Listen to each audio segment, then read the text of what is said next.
By taking a sneak peek at this Excel workbook, what do you think today's tutorials will be all about? You guessed right, a grading system. So if you are tired of manually grading your students, just relax, sit back and enjoy this ride with me. So in this very Excel workbook, all you need to do is to input the very scores of the students, being it assignment, the test or exercise they did, the midterm or the final exams. All you need to do is to input the very data over here. Then the final results will flood in over here and the grading will automatically be picked up. And also the students will be ranked as the data keeps flooding in. There will be no need to manually calculate everything, right? So a good system. And over here also, as the data keeps flooding in, the students will be ranked. And as you can clearly see over here, the students have been ranked. But if you have to carefully look at it, the one who ranked first is somewhere on the fifth row or so, considering this very table. But that's not how we want it to be, right? We want the very first student to always be on top. Then we rank to the very last person. So over here also, we will create a macro where as soon as we click on the macro, the students will automatically be ranked. But then again, take note, there is a trick I will show you at the end of today's video. So kindly stick with me to the end. Are you ready?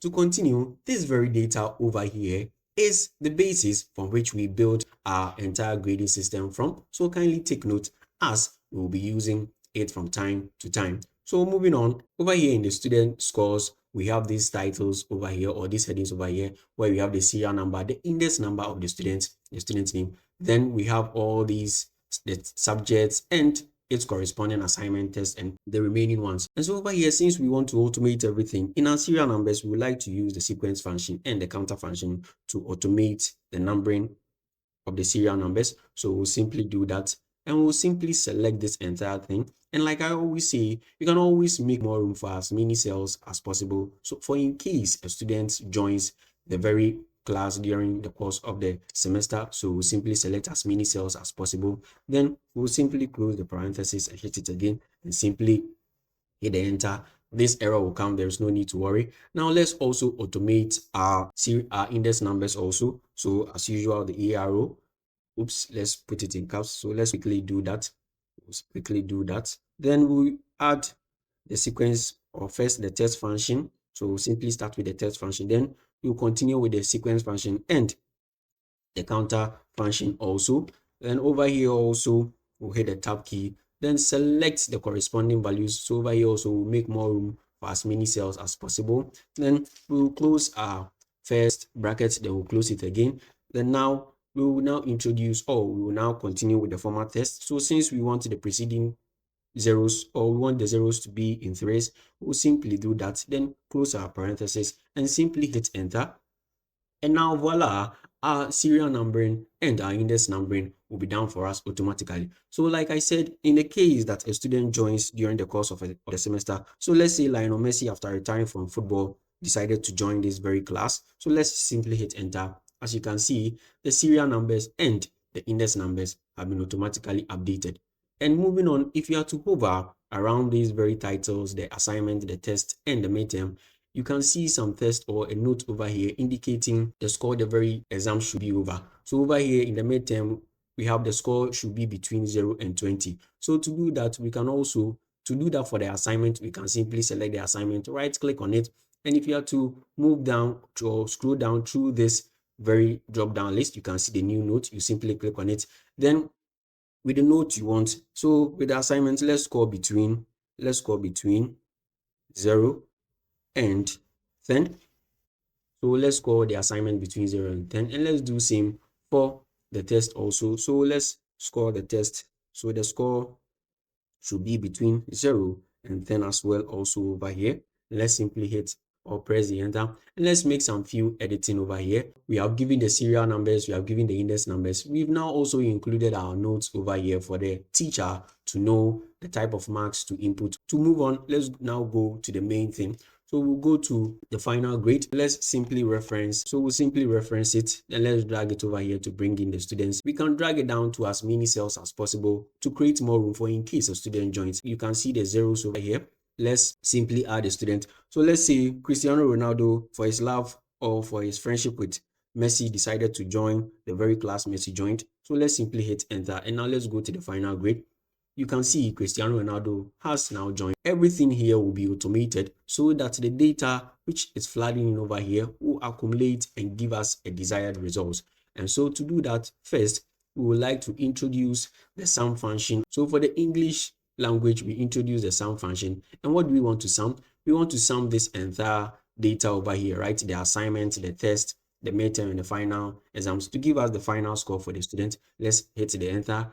It gives us a 0. So now let's drag it down for the entire students. So there is no need to panic since no entries has been made, then it's simply 0. So now let's test our theory. In the case that we are to score a student 5, 6, 7, and finally, let's say over the final exams he had 45. Let's now go and see. It has automatically summed everything up for us, and that's what we want. But then again, we don't want these zeros showing when no input has been made. And so to cater for that, let's introduce two functions. So first, the if function, and the second function will be the end function also. What are we trying to say? We are trying to say that the first logical we are trying to put across is if this very cell is equal to a blank, right? If it's equal to blank, then if this very next cell over here also is equal to a blank, and if the score for the midterm is also equal to a blank, and the last logical test is if the final exams also is equal to a blank. Let's close this. What are we trying to say? We are trying to say if they are all blanks, then let's simply leave it as a blank. But if not, then let's sum it all up so that we get a result, right? So now let's hit the enter again. Oops, I didn't close the final parenthesis, that's why. So now let's drag it down to see what our final results will be. Yay! Now the zeros have disappeared. So now let's test our theory again. What if we are to give a score for this student? So let's say he performed well in all of this. So let's now go to the final grade to see if our inputs will be made. And voila, the final or the desired results we want has been displayed over here. So now we'll do same for the mathematics, the science, and the social studies to at least cater for the zeros. So I'll do that. I'll do same and get back to you. Okay, so now we've introduced the functions for all the scores for each and every subject. So now what's left to do? Before we proceed, let's do something. Let's go back to the student scores. And over here, what I want us doing is restrict these our very entries over here. So let's select the entire data over here, then go move to the data tab and go to the data validation. Let's click on it. And from this pop-up menu, what we want to do is to introduce not a whole number, but a decimal. Because for some reason, our teachers or our lecturers likes to give us half, right? At times half over 10. I've never really understood that. So let's introduce the zeros, or you can make more room for a minus 50 in case a teacher or a lecturer decides to score his or her student a negative 20 or so. So now let's set this range for the minimum 0 and the maximum 100, assuming that this is a range a teacher will be using. So from 0 to 100, and let's simply hit OK. So now if a student is to score 7.5 and the conversion is obviously 7.5 and you have to make that input, then it works. But in the case that you choose a whole number, if a student is to score 7.5 and you input a 7.5, the data or the entry won't allow that. So kindly take note about that. So why did I advise we restrict the entries over here? The reason why I did that is we like to play a lot, don't we? In the case that someone used to pick it up and decides to play around and simply start typing test instead of numbers and press enter, this will pop up for him or her to know that no, we are not allowed to play with this. So we'll simply cancel and the right data will be entered. So a good advice, right? Let's move on now. So now moving on, the next thing to do will be to grade the students in accordance with their score. And to do that, we can use the if function, the VLOOKUP, and the SLOOKUP. But I like to use the SLOOKUP for a reason I do not know. So let's simply introduce the SLOOKUP. Let's simply type it in. And the lookup value is obviously the score. So this is our lookup array. And let's simply lock it since there will be no change. And if even there is a change, it will be within it. And it is asking for our return array. Since it's the grade we want, we'll simply select it. And in the case that we want this to also appear, we can simply select this entire array. Let's lock this up also. And if it's not found, let's simply ignore. Then over here also is asking for an exact match. No, we won't be picking an exact match since some of our data input won't really or necessarily match up to this criteria. So what we will pick will be the exact match or the next larger item. So we'll simply hit the tab key to select that. Then now let's close our parenthesis and hit enter. And voila! Yay! It has given us a B. So now let's drag it down to C. Okay, obviously let's go back to our data and see if 87.5 falls within A plus. Okay, so now 85 from 85, okay, to 100 is an A plus. This our Xlookup function is working correctly. But there's another problem. If someone used to pick it up, they will see a whole bunch of errors thinking probably you didn't do a good work in creating this very system. So let's correct that. So over here, we'll introduce the if function to cater for that. So let's simply come to our main formula again and type in the if function again. And what are we trying to say? We are trying to say that if the final exams hasn't been written, then there is no need to grade the students, right? So let's simply hit the tab key and now move to the student's score again. So with our logical test, we are trying to say if the student score. So if this very final exams is equal to a blank, if it is true, then simply let's leave everything as blank. And if they've been scored for the final exams, then let's look up the data and now give it a final grade. So let me simply do this before an error pops up. So let me close the final parenthesis and let's simply hit the enter. It still works because the final exams has been given. Now let's drag it down to C and yay, it works. Let's quickly test our theory to see. So in the case that 6 plus 8, sorry, 6, and let's give him here 8, let's give him here 15, 16, and now let's press enter and let's see. So if you have to clearly look at it now, the student hasn't been graded yet, but what if we are to give him a score of, let's say, 50 for the final exams and press enter? Yay! Our theory is working now, right? So this was what I was talking about, so that if a student hasn't been scored, this place will become blank. And so moving on, we would have to do same for the entire grades over here. So I'll do same and get back to you. So now for each and every subject, we've graded the students according to their scores. So now the next thing to do will now be to do for the total score, the average, the final grade, and the rank. So let's move on and quickly do that. So for the total score also, we'll be using the if, the end, and the sum function also to cater for any zeros in case there are no inputs. And so to do that, let's quickly do that. The equal to the if function first, then we'll introduce the end function. And what we want to say is if this very cell is blank, the next thing is if this also is blank. So I'll quickly do that. Okay, so now if these very scores are blank, then there is no need to return a score. But if they are not blank, then let's sum up their scores as the data is flooding in. So we'll sum this up, then we'll sum this up also, then we'll sum all the scores up for each and every subject and student. Then let's simply close the parenthesis and simply drag it down now to C. So we'll simply drag it down and yay. So now if a student's score is to pop up over here, it will obviously automatically accumulate over here also. So there will be no need to worry about zeros. So now let's move on to the average score also. So we'll simply introduce the equal sign, the if function first and the end function next. Then if the final exam hasn't been scored, or if their final exams hasn't been scored for each and every subject, then there is no need to average anything. We want to leave it as blank. So let's quickly do that.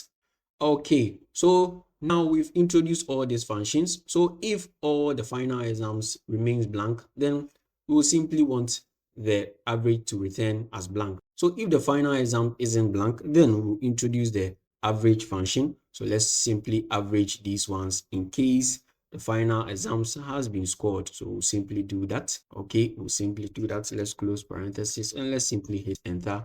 Then the final average will be given. Let's simply drag it down for all to see. So voila, let's cater for this. Let's not make it a triple decimal. Let's make it just one decimal for all. So we'll simply do that. So now let's do for the final grade also. With the final grade also, we want to introduce the if function again. So what are we trying to say? So we are trying to say if this average, right, is blank, because if the final exams hasn't been written, the average will be blank. So if it is blank, then what we want to return is, then let's return a blank. But if not, then let's introduce the Xlookup function. So let's look up for its corresponding grade. So we'll look up for this very score over here in this very data set over here. So we'll simply select this entire data. Let's lock it.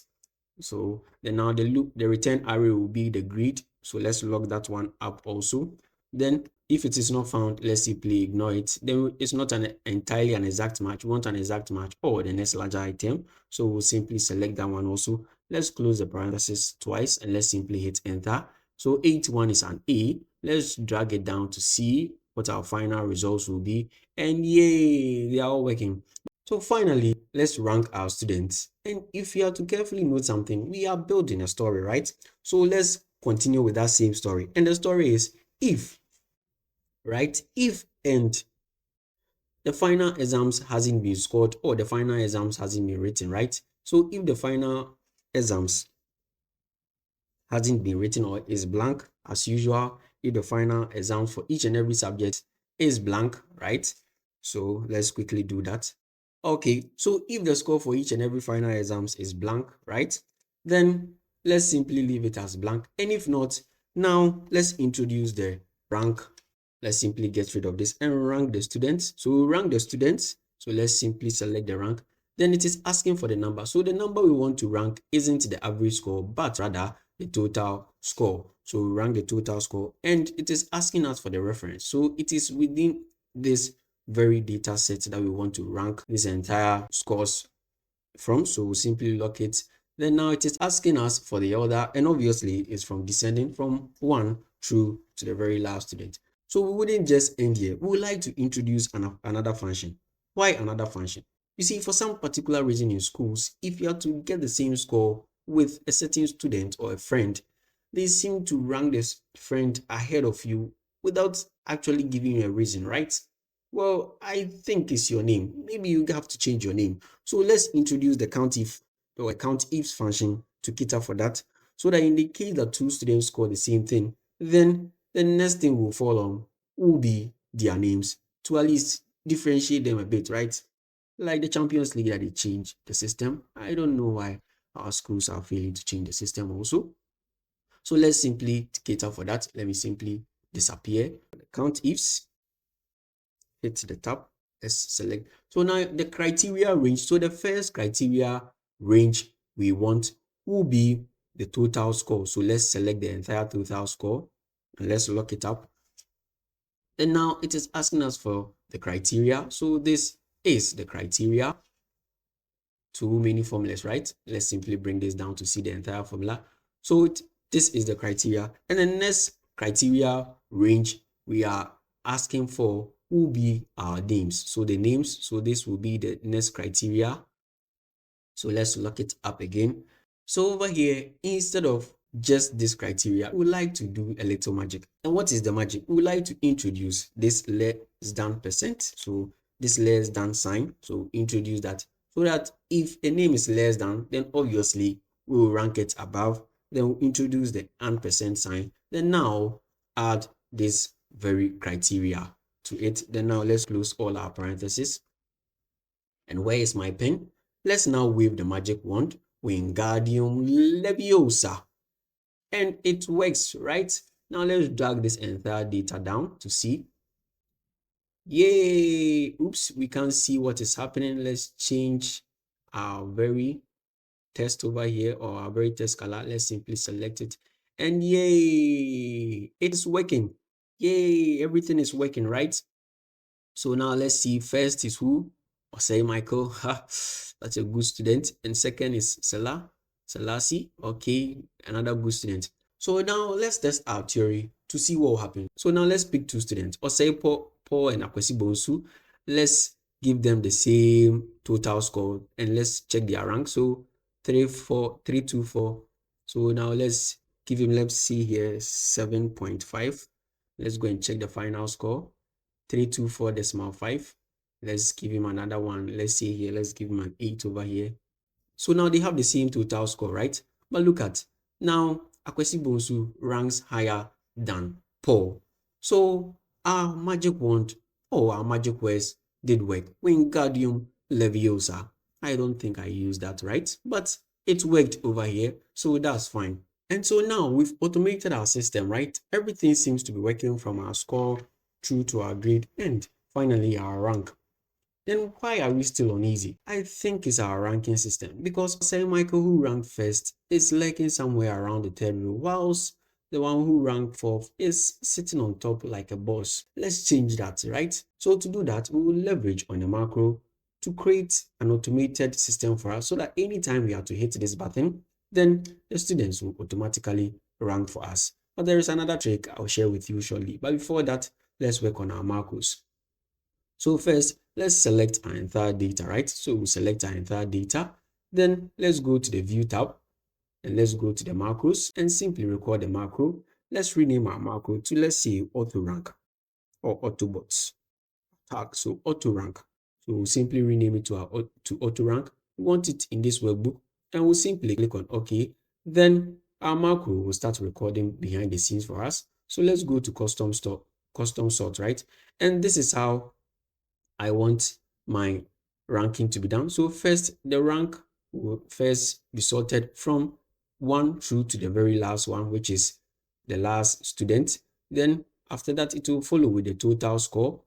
Then after the total score, the average score, and both of these ones, obviously the highest marks through to the lowest ranks. Then the student name will follow and also the index number. We are doing this because if you are to only take the rank, your data will be a bit messed up. So let's simply hit on OK, then click on anywhere here. Then let's simply go and stop recording our macro. Okay, so now we are done recording our macro. So how do we get it to work? Let's simply assign it to this button we've created over here. So let's simply assign it. And if you want to create the button, you can simply go to the Insert tab and you go to Shapes and you can pick any shape of your choice to use. So we'll simply right click on it. Let's assign the macro. Let's simply drag it up. And this is the macro we just recorded, the auto rank. So we'll simply click to select it.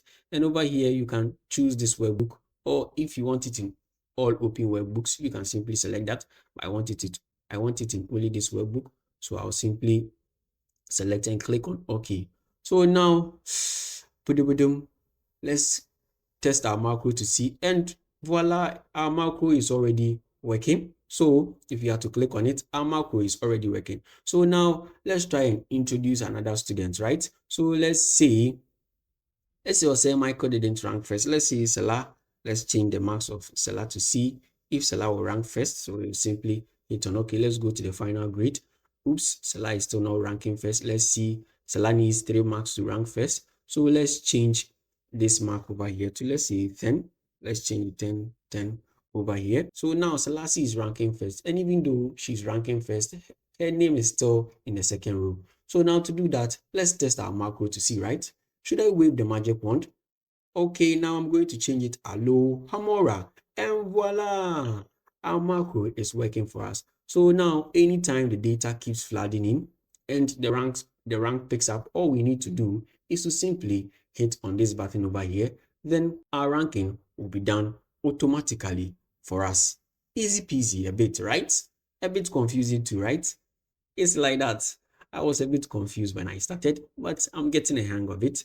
So you also do same. So now we've built this comprehensive and functional student grading system. And also, just for a heads up, you can make more room for as many subjects you want and for as many students as you want also.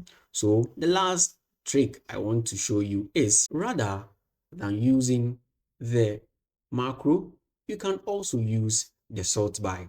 What do I mean by that?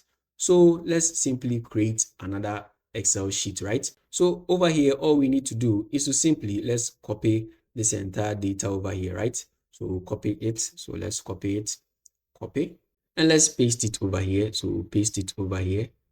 So let's keep the source formatting, source width. So we'll copy it over here. Don't worry. The reason why it is like that is because we referenced it. So let's reference it over here again.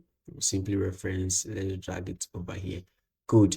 And now let's bring in the subject, right? So we'll bring in the subjects. So over here, we'll select this very first cell and introduce the sort by function. So let's introduce the sort by function. Let's hit the tab and it is asking us for the array. So the array we want to sort is this entire thing, right? So select the entire array. Let's lock it up. So first we want it to be sorted by the rank. So let's select the entire rank and lock it up.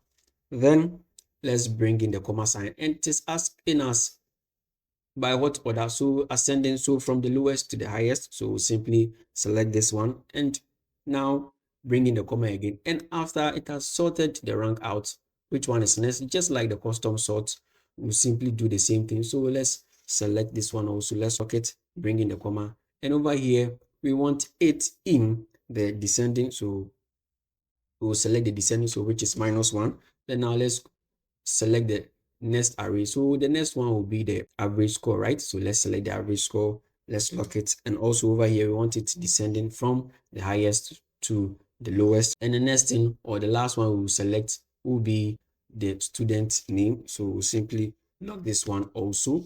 Then let's bring in the comma. And over here, we want it in ascending. Then we can close our parentheses. And let's now hit enter to see what will happen. Another magic one, abracadabra, boom.